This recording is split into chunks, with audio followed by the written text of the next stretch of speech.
Bienvenue dans le massacre de Piketon. Police, j'écoute. Police. C'est mon beau-frère, je crois qu'il est mort.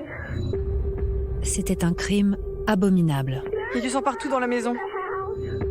À part l'attentat d'Orlando, c'était la pire tuerie de l'année 2016 aux États-Unis. 8 victimes, toutes de la même famille.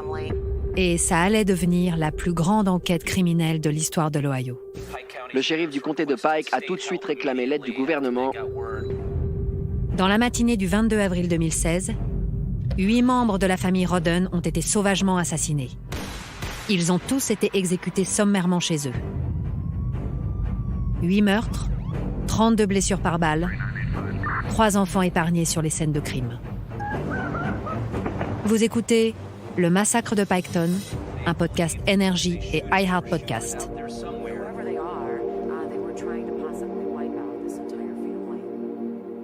Épisode 1. Papa joue aux zombies.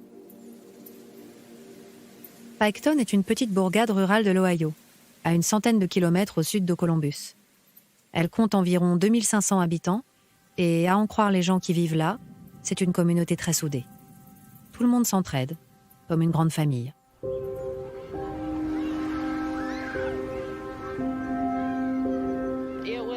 C'était juste... Enfin, je veux dire, c'était génial de grandir ici. On vivait à la campagne, on faisait du cheval en plein milieu de la route. On prenait le vélo pour aller jouer les uns chez les autres. On se connaissait tous, les gamins du quartier, et on jouait ensemble tout le temps. Je dormais avec la fenêtre grande ouverte quand j'étais gosse. Ça me viendrait même plus à l'idée aujourd'hui. Même pas en rêve. Avant, c'était incroyable ici. Tout le monde prenait soin de tout le monde. Mais maintenant, ça n'a plus rien à voir. Les Rodden habitaient à Piketon depuis des générations. C'était une famille soudée, dont les membres vivaient tous à quelques kilomètres seulement les uns des autres. Tout le monde en ville les connaissait et les appréciait. C'est ça aussi qui fait que toute cette histoire fait froid dans le dos. Les 8 victimes faisaient toutes partie de la famille Rodden et elles avaient entre 16 et 44 ans. Elles ont toutes été abattues froidement, pendant la même nuit, à leurs 4 domiciles respectifs. La famille Rodden a été traquée et décimée méthodiquement. Les seuls témoins sont les 3 enfants qui ont survécu au drame.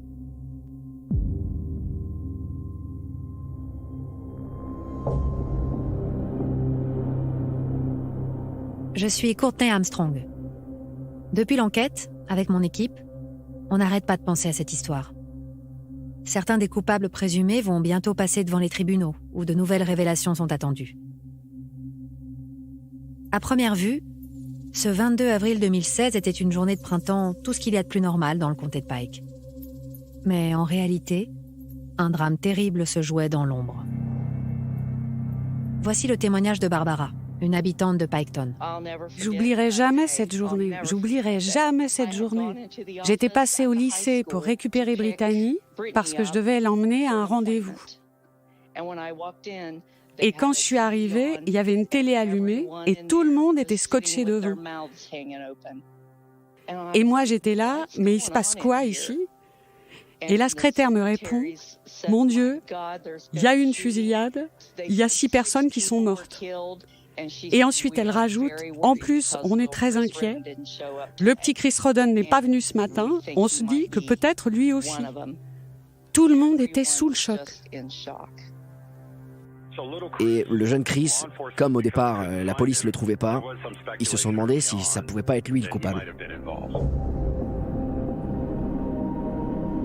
À ce moment-là, pour les habitants de Piketon, la confusion est totale. Tout ce qu'ils savent, c'est qu'une tuerie a eu lieu et que le jeune Chris Rodden Jr., 16 ans, élève au lycée de Piketon, est porté disparu. C'est chez son père, Chris Rodden Sr., que le cauchemar a commencé.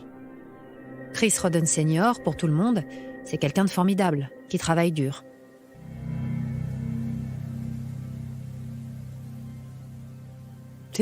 Vous savez, c'était un bon père. C'était quelqu'un de bien, comme tous les hommes de cette famille d'ailleurs. Il était toujours prêt à rendre service. Chris et Dana Rodden avaient été mariés pendant 22 ans, et même s'ils avaient divorcé, ils étaient restés très proches. Tellement proches que, peu de temps avant le drame, Chris avait offert à Dana une maison juste à côté de chez lui, sur Union Hill Road, pour qu'elle puisse continuer de voir leurs enfants régulièrement. Le cousin de Chris Senior s'appelait Gary Rodden. Ils étaient comme des frères et passaient beaucoup de temps l'un chez l'autre. C'est la tante de Chris Junior, Bobby Joe, qui fait la terrible découverte. À exactement 7h49 du matin, elle pousse la porte de chez Chris Rodden pour venir nourrir le chien. Police, j'écoute. Oui, il faut vite que vous envoyiez quelqu'un au 40. Vous pouvez répéter l'adresse, s'il vous plaît? J'ai besoin de connaître l'adresse. Attendez une seconde. On est rentré dans sa maison. C'est mon beau-frère, je crois qu'il est mort. Il y a du sang partout dans la maison. Mon beau-frère, il est dans la chambre, on dirait qu'il s'est fait tabasser. Chris Rodden Senior, le patriarche de la famille, était mort. On l'avait tabassé. Son cousin Gary, qui dormait chez lui ce soir-là, avait subi le même sort. Madame, Oui, vous avez son nom? Chris Rodden et Gary Rodden. Chris et Gary Rodden? Ils sont morts tous les deux. Vous pensez qu'ils sont morts tous les deux? Ils sont morts tous les deux, je crois. On dirait que quelqu'un les a tabassés. D'accord. Est-ce qu'il y a quelqu'un d'autre dans la maison? Je crois pas. La porte était fermée quand je suis arrivée, mais je sais où est la clé, donc je suis rentrée et c'est là que je les ai trouvés tous les deux, ils étaient par terre. Bobby, je vais vous demander de sortir de la maison et d'attendre dehors. Je suis devant la porte, là. Ok, restez où vous êtes et surtout ne laissez personne rentrer, c'est compris? Compris. Ok, la police est en route, ne bougez pas. Merci beaucoup. Je vous en prie.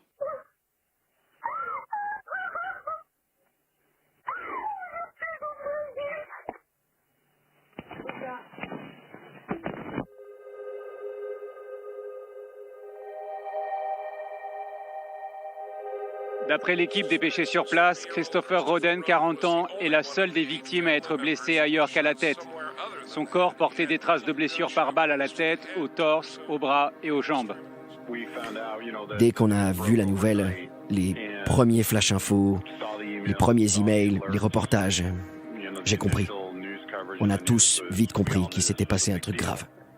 Voici James Pilcher, un journaliste d'investigation qui a couvert l'affaire du massacre de Piketon depuis le début. Peut-être que Chris Rodden Senior était réveillé quand les meurtriers sont entrés. En tout cas, on a quelques indices qui le montrent.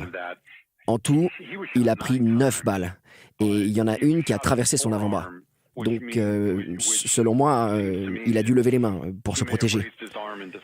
Son cousin Gary, lui, il a reçu 2 coups de feu. Un dans le crâne et un dans le visage. Et l'un des coups de feu était à bout portant. Il y avait une trace de poudre. L'arme était à ça de sa tempe. Même pour une affaire de meurtre en série, c'est rare de voir les assassins faire preuve d'une telle violence. On a retrouvé des échardes plantées dans le corps de Chris, ce qui semble indiquer qu'il a été traîné sur le parquet à travers la maison. Il avait du sang partout. Alors, est-ce qu'il s'agit d'un cambriolage?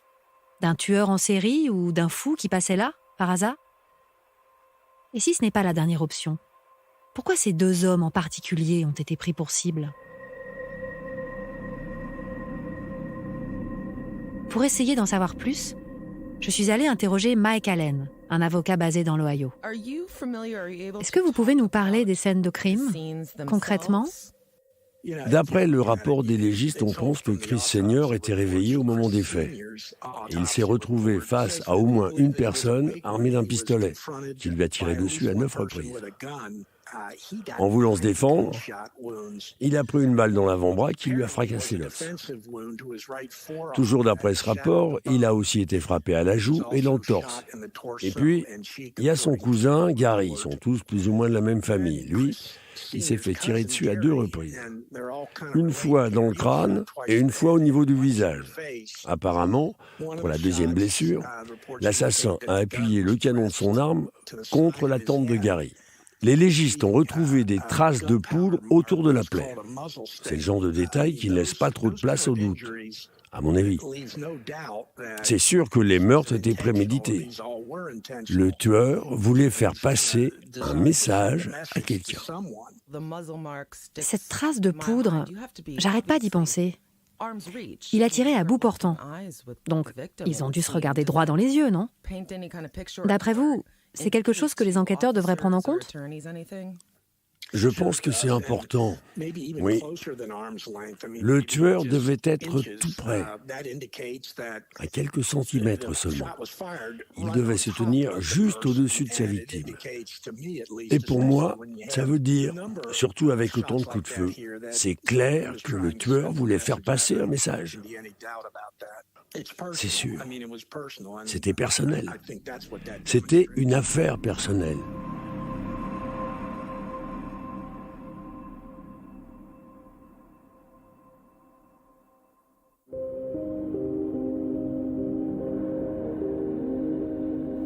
Donc, en rentrant chez Chris Senior, Bobby Joe trouve les cadavres de 2 de ses proches, tués par balle.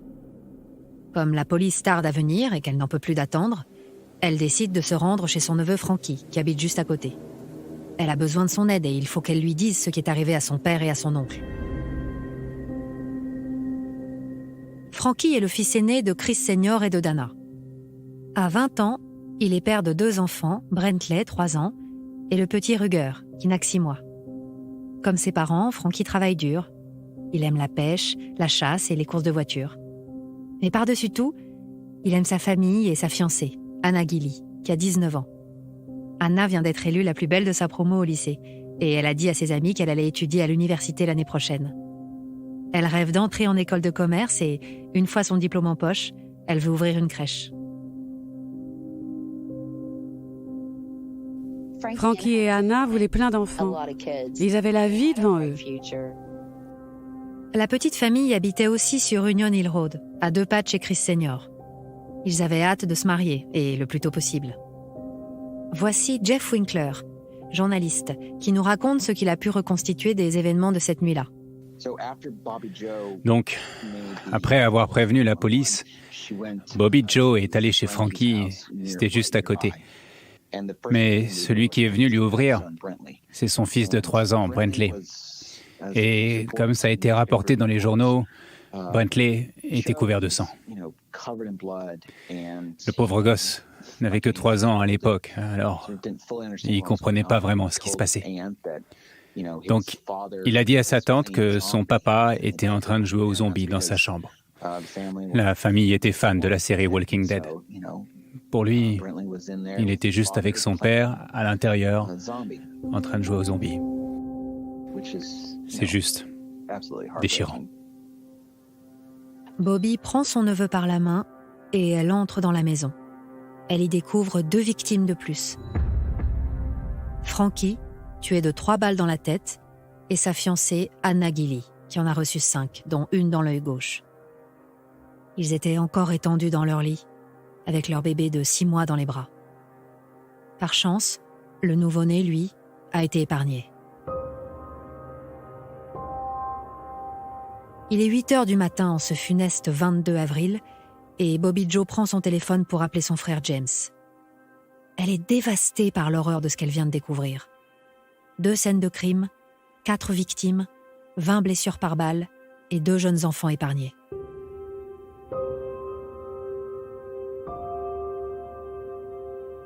James fonce chez sa sœur Dana pour vérifier qu'elle et les autres enfants sont en sécurité.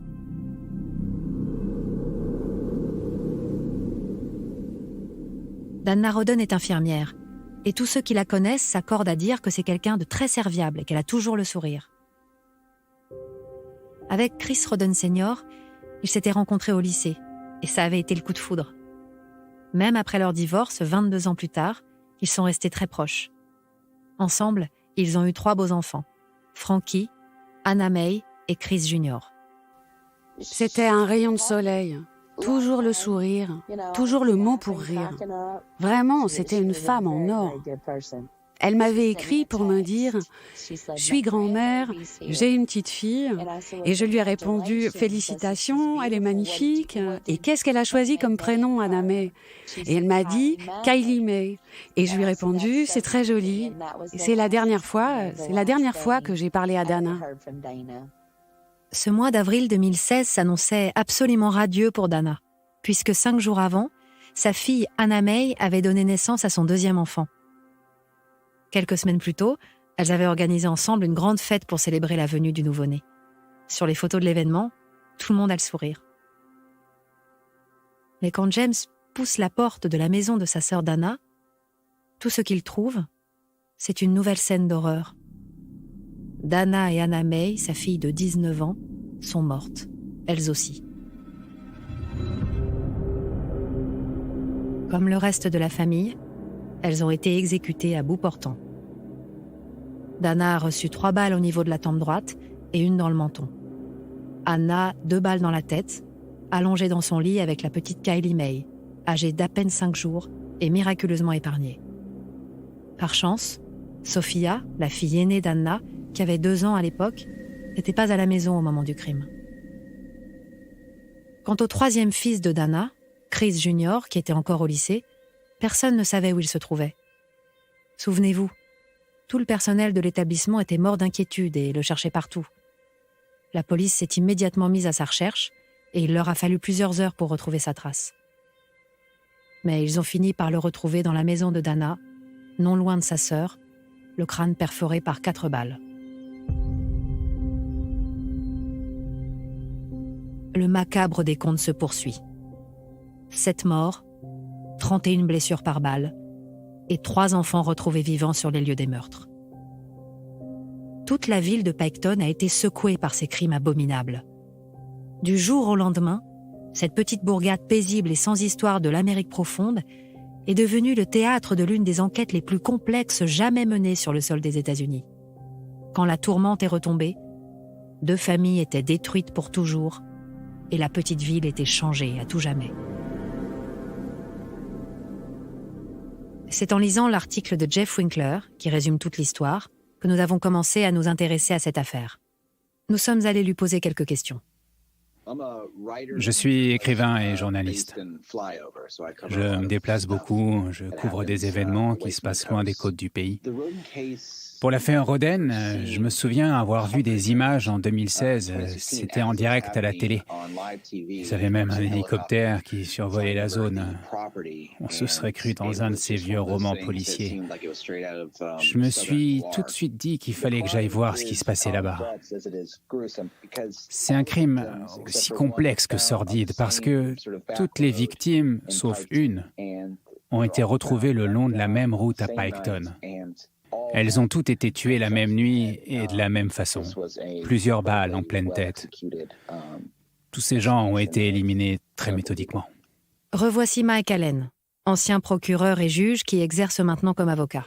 Cette affaire, ça a fait l'effet d'une bombe dans le coin. Les médias locaux en parlaient sans arrêt. Dès qu'il y avait la moindre info, ils se jetaient dessus. Donc ouais, une sacrée histoire. Et vous avez une théorie, parce que j'ai parlé à pas mal de gens, et c'est juste des théories, mais pourquoi les enfants ont été épargnés? Le tueur était pas prêt à aller jusque-là? C'est une très bonne question.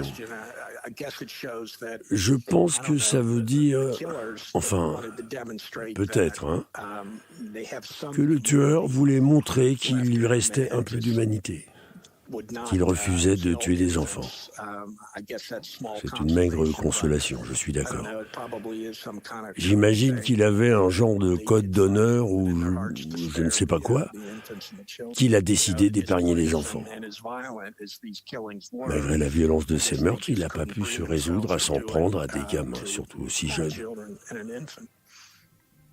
Oui, une enfant de 5 jours. Oui, je n'ose même pas imaginer.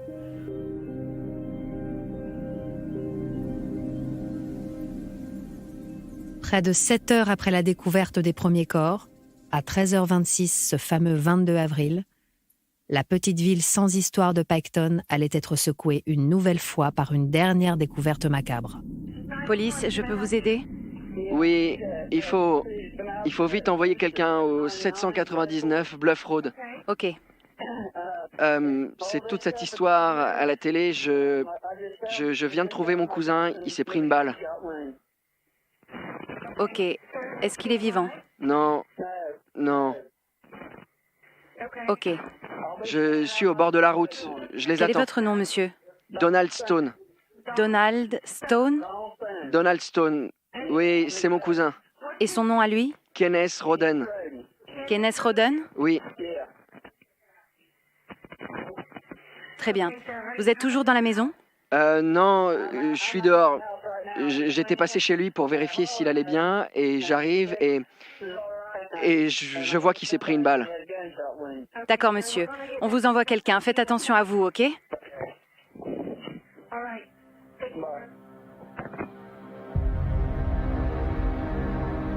À quelques kilomètres de là, toujours sur Union Hill Road, Kenneth Roden, le frère de Chris Senior, gisait mort chez lui, abattu d'une balle dans l'œil droit. C'est son cousin Donald Stone qui a découvert le corps. Après avoir appris à la télévision ce qui était arrivé aux autres membres de la famille Roden, et n'ayant pas eu de nouvelles de Kenneth ce jour-là, il s'est inquiété et a fini par se rendre chez lui. C'est là qu'il l'a retrouvé, baignant dans son sang, comme les autres. Écoutons l'avis de Jeff Winkler. Le premier jour, c'était coup de théâtre sur coup de théâtre. Tout le temps des nouveaux détails, des nouvelles infos. Il y avait de plus en plus de policiers qui arrivaient et de plus en plus de morts. Ça ne s'arrêtait pas. Et je crois que le pire moment, le moment où vraiment on s'est dit « mais qu'est-ce qui se passe ?» Ça a été vers 13h30. 7 heures après les premiers corps, on retrouve un autre corps, celui de Kenneth. Et lui aussi, il a été tué de la même façon, à bout portant. Sauf que lui, en plus, son corps était couvert de billets de banque et... Enfin, c'est le genre de truc qui s'invente pas.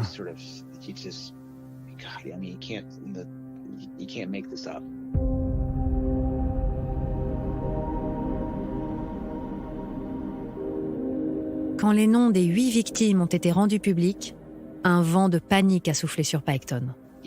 Quelqu'un est rentré chez eux pendant la nuit et les a tous tués, un par un. Et personne ne sait qui a fait ça ni pourquoi. C'est ça qui fait peur aussi. On entendait beaucoup de rumeurs. Tout le monde ne parlait que de ça, que ce soit en ligne, dans les cafés ou même entre flics. Tout le monde se demandait qui avait pu faire ça et pourquoi. 2 jours après les meurtres, les autorités ont fait une nouvelle annonce. Je donne la parole au procureur général de Wine. Merci beaucoup, shérif. Vous allez à présent entendre Mike DeWine, le procureur général de l'Ohio, lors d'une conférence de presse qui a eu lieu le 24 avril 2016. Je pense que nous pouvons à présent dévoiler cette information au public. Nous avons retrouvé de la marijuana sur 3 des scènes de crime. Voici Jeff Shane, avec qui j'ai enquêté sur cette affaire. Il a pris contact avec Jody Barr, un journaliste d'investigation qui, au moment où les meurtres ont eu lieu, travaillait du côté de Cincinnati. Il y a tout un tas de théories différentes sur ce qui a bien pu se passer. Est-ce que vous pouvez nous en dire un peu plus? C'est vrai qu'il y a beaucoup de théories. Jody suit de près cette affaire, et ce depuis des années. On a entendu beaucoup de témoignages. C'est pas facile de tout recouper et de démêler le vrai du faux. Personne n'a encore réussi à trouver l'identité de l'assassin ni à comprendre ses mobiles. Pourquoi tuer ces 8 personnes? Pourquoi s'en prendre à cette famille-là? La théorie qui a fait le plus parler d'elle, c'est celle du cartel de drogue. C'est parce que quelques heures seulement après les meurtres, le procureur général de Wine et le shérif de Piketon, Charlie Reader, ils ont donné une conférence de presse où ils expliquaient qu'ils avaient retrouvé des plants de cannabis dans 3 des 4 scènes de crime. Une autre théorie, c'est que les meurtres pourraient être liés à une querelle avec une autre famille de la région. Jody Barr nous en dit plus sur cette piste. D'après nos sources, quelques jours avant les événements, Chris Senior s'était violemment disputé avec des membres d'une autre famille implantée dans la région.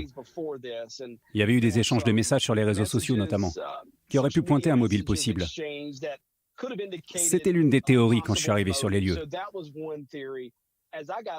Mais en parlant avec les proches des Roden, leurs voisins, des gens qui les connaissent, j'ai vite compris un truc. Tout le monde avait l'air de savoir ou bien d'avoir vraiment une bonne idée de ce qui s'était passé. Mais personne ne voulait parler. Ils étaient tous terrorisés parce que le tueur était toujours dans la nature et qu'il n'y avait même pas de vrai suspect. Donc pour les gens du coin, c'était motus et bouche cousue. Et on regarde bien derrière soi en rentrant à la maison. Les gens avaient peur. Ils avaient peur d'être les prochains sur la liste.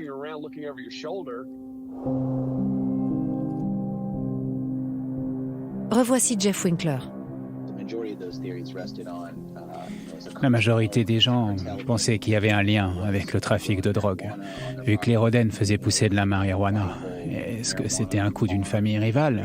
Est-ce qu'il y a un rapport entre les meurtres et les embrouilles entre les Roden et d'autres familles de la région? Personne ne savait vraiment ce qui s'était passé, mais tout le monde avait sa petite théorie.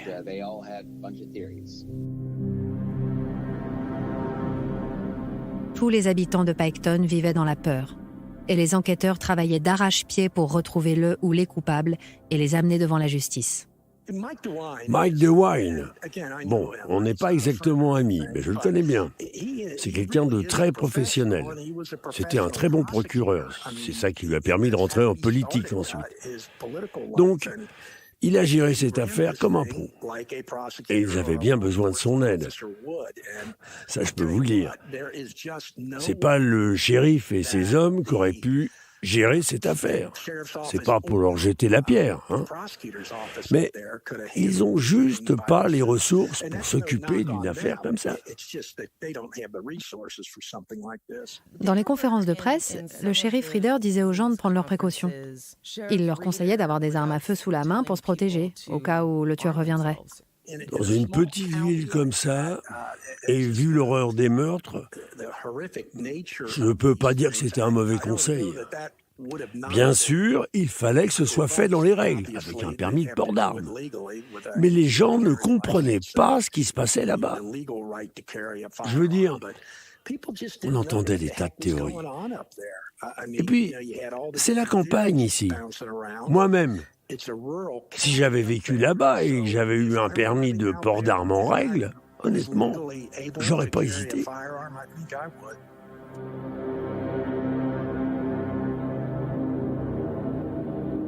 Pendant 2 ans, personne n'a été arrêté. La pire tuerie de l'histoire de l'Ohio. Tellement de victimes, tellement de coups de feu. Comment est-ce possible qu'on n'ait pas résolu l'affaire? Il y a tellement de questions laissées sans réponse. Qui a bien pu faire ça? Un tueur solitaire ou bien, au contraire, un groupe organisé? Comment est-ce qu'ils ont fait pour s'en sortir sans laisser de traces? Chacune des 4 scènes de crime a ses spécificités et ses mystères. La maison de Chris, où il a été retrouvé mort avec Gary, a dû être le théâtre d'un affrontement violent. Chez Anna et Frankie, les enfants ont été épargnés. Et enfin, il y a Kenneth, dont le corps a été retrouvé couvert de billets de banque.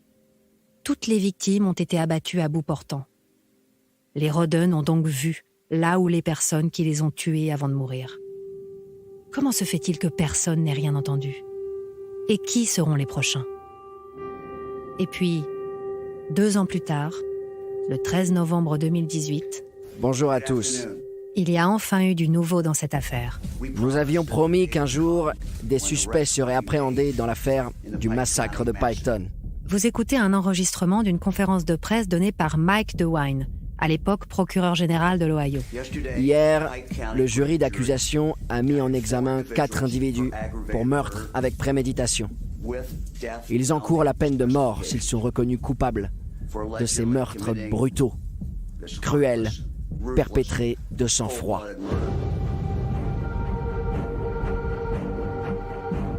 Avec ces 4 coupables présumés enfin derrière les barreaux, le cauchemar semblait toucher à sa fin pour les habitants de Piketon. Mais en réalité, le mystère ne fait que commencer. Qui sont les 4 membres de cette famille accusée de meurtre?